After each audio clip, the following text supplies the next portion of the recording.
To close out this concert by Merian Ensemble, this Listen Works by Women 2024 Myth and Nature, given back in February. As we mentioned at the top, Merian has had a very noble commissioning project going since they began, and we started the program with their first commissioned project, and we close it with their latest. And for that, they have turned to the composer Soon Hee Newbold, and we are so happy to have her joining us as we record this in a morning session for this broadcast.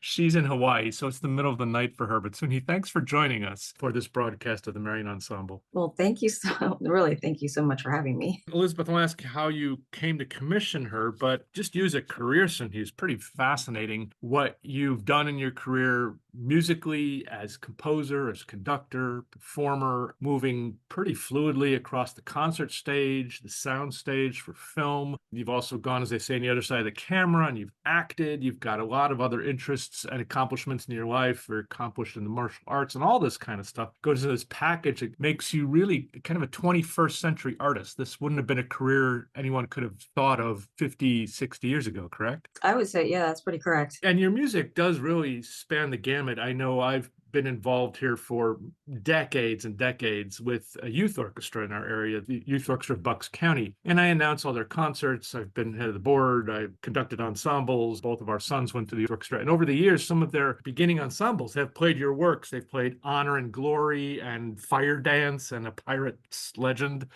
So your music does span the levels and how young people are getting in music and then nurturing them through that. So that all being said, Elisabeth, how do you turn to Soon Hee for this commission? Well, honestly, David, it is so exciting for me to hear all of Soon Hee's accolades. It just makes me so happy to see all of her success across the decades, really. Soon Hee and I met when we were in high school. We were at the Boston University Tanglewood Institute together, playing in the orchestra, and we were in the same dorm and just got to be really, really good friends and kept in touch for a while after that. And then fast forward to, I think it was about 2012, I was sitting on an audition panel for the Atlanta Symphony Orchestra Talent Development Program. And the next candidate announced their piece would be by Soon Hee Newbold. And I almost fell off my chair because I had no idea she was a composer now. And I was so delighted to hear her work and know what she's doing. And then I was talking to my colleague who was also on the panel, and he said, oh yeah, she's a wonderful composer, has this great following among the youth and a really passionate commitment to education, just like you were talking about. And so that was even before the Merian Ensemble was formed, a couple of years before that. So we got back in touch. The next time I came across her name, one of the Scripps National Spelling Bee finalists was doing their little interview and mentioned Soon Hee as one of her favorite composers, which was delightful. And so when we started commissioning pieces for the Merian Ensemble, I always had in the back of my mind, wouldn't it be great to commission a piece by Soon Hee that's both a concert piece for us, but accessible to her massive fan base of school musicians? And so that's exactly what we've done. She created this wonderful quintet for us, but has already created a string orchestra version of it. And Soon Hee, would you like to share the news from your publisher? Oh, they kind of gave me some rough numbers back, and they just said that it's in the top, 5 or so selling right now. They just released the new catalog, and it's in the new one now. So it's through the Make Music Publications, which is a new arm of Alfred. And in the string version, I guess, they just kind of gave me some rough estimates. And so they just mentioned it. Before we talk about the piece, just to follow up a little bit on what Elisabeth said and fleshing out your career, it takes real craft for a composer to be able to write music that younger musicians who don't have the mastery quite yet on their instruments that Elisabeth, you and your colleagues do, to then span that and write music that will fulfill a commission such as coming from Merian. I mean, just talk about how you've honed that over these years, Soon Hee, because that takes a lot of compositional craft to do that, to know both worlds, as it were, and that development between them. Just talk a little bit about that. Yeah, that's a good point. It's something that I think a lot of people don't really think about when they get into composition, because the publishing world is what they kind of call it generically. It's usually for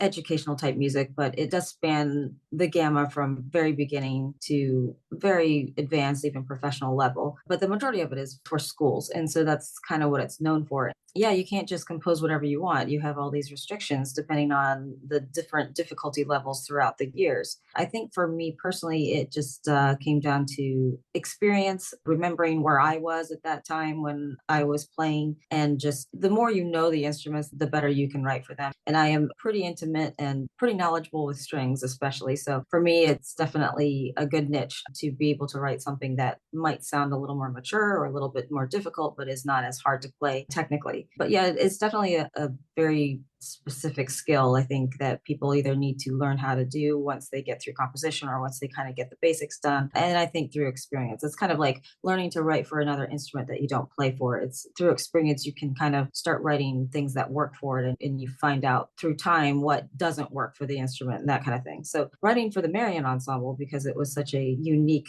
instrumentation, was definitely a stretch and a challenge for me. It was something that I was afraid to do, but of course, like jumped at the chance to, because it was such a great opportunity. And, I've always been a really big fan of Elisabeth. I knew that she would be amazing. She was back in the day when I knew her and I met her, and I knew that she would just go really far in life. So I'm really proud to see her where she's gone as well. And I know you probably do go work to work as far as ideas and crafting, but there have to be ideas that come into your head which you say, I can't put this in a work that is geared towards these young musicians. So you've got to have, a little bit of body of things in your head. You're saying, I can unleash these ideas in a work where I have virtuosos playing, accomplished musicians playing this. And that's got to be kind of freeing in a way as a composer to let yourself go a little bit, right? Yeah, definitely. When you're able to not have as many limitations, sometimes it is more freeing. Sometimes it can be a little more scary too. Sometimes you have more creative moments, the more kind of rules that you have to follow. So it can be a good and a bad thing. Well, it kind of ties into the title of the piece that you wrote for them, Ali's Volat Propiis, which, not up in your Latin, she flies with her own wings. So talk about the piece. Well, I talked to Elisabeth and she got some ideas from the donor as well. And they wanted to keep it, I think, female centric, in celebration for what the Merian Ensemble is and kind of what the whole purpose of why they commission women composers to write. And so they were giving me some examples of like some great women in literature, poems, poetry, women writers, that kind of thing. And there were so many great ideas and so many things that I was kind of like, okay, how can I hone this in and which story do I pick? Sometimes when I'm trying to get ideas for something, I will think about titles first. And as I was researching titles, thinking about ideas, I came across that Latin saying, which is a motto used in a lot of things. I think some countries use it as their motto. Oregon uses it as their state motto. I was like, wow, well, that's such a nice sentiment. And that kind of really does encompass what I'm trying to convey, especially in this time right now where we're looking at diversity and at acceptance, especially as women in the work field and things like that. And I feel like sometimes people might misplace, what they think needs to be done by looking at other people and saying, hey, well, this needs to be done, or the world needs to change for me, or I need society. I wish society was doing this. When really, ultimately, we have a lot more power than I think we give ourselves credit for. And I think sometimes if we just speak up and we have the voice to do it and just kind of really fly with our own power, I think we can do a lot more than we think we can. Just a little bit about performing the piece, Elisabeth. I mean, you've given birth to a piece that's going to have obviously a long life. Just talk about performing the work and the work itself from your standpoint. Well, when Soon Hee composed the piece for us, she also gave us one of those hideous MIDI mock-ups. I mean, they can't help but be hard to listen to the first time. But even listening to an electronic version of it in this middle section, there's this really magical moment where the harp has triplets and then the melodies kind of start to emerge from the background. And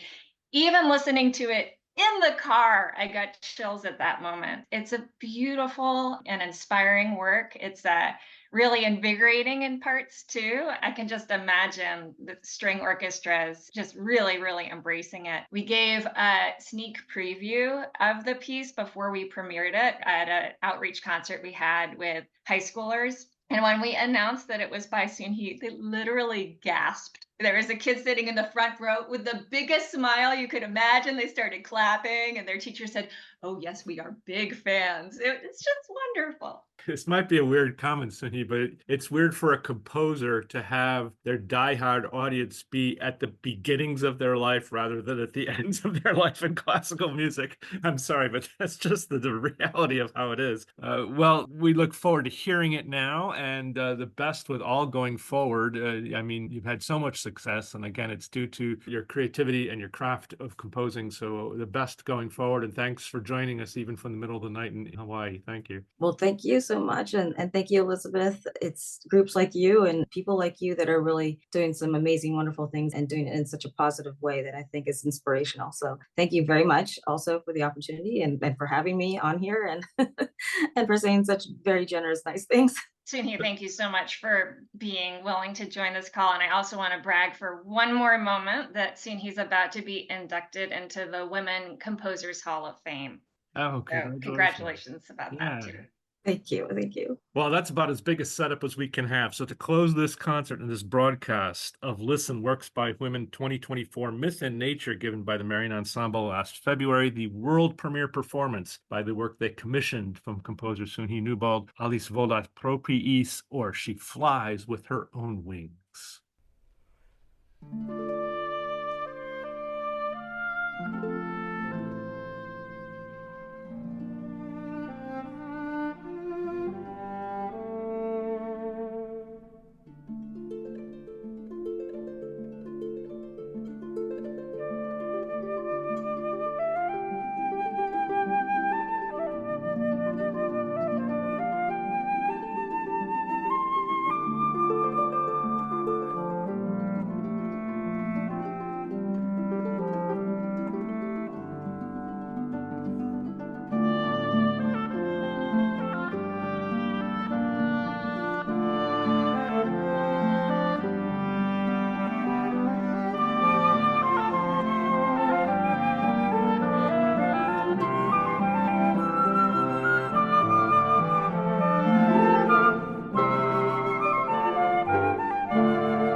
To close this concert, given back in February, the Emerson Concert Hall, the Schwartz Center for Performing Arts at Emory College down near Atlanta, the Merian Ensemble in their series Listen, Works by Women. This is the 2024 concert called Myth and Nature, a world premiere performance of a work commissioned by the Merian Ensemble. One of their wonderful projects and goals is to have a newly commissioned work by a woman composer each year, and this year was the work we just heard, Volat Propiis, by Soon Hee Newbold, the entire Merian Ensemble, which is Christina Smith, flute and alto flute, Emily Brayback, oboe and English horn, Marcy Greneau, clarinet and bass clarinet, Jessica Uden, viola, and my co-host and co-founder of Merian Ensemble, harpist Elisabeth Remy Johnson.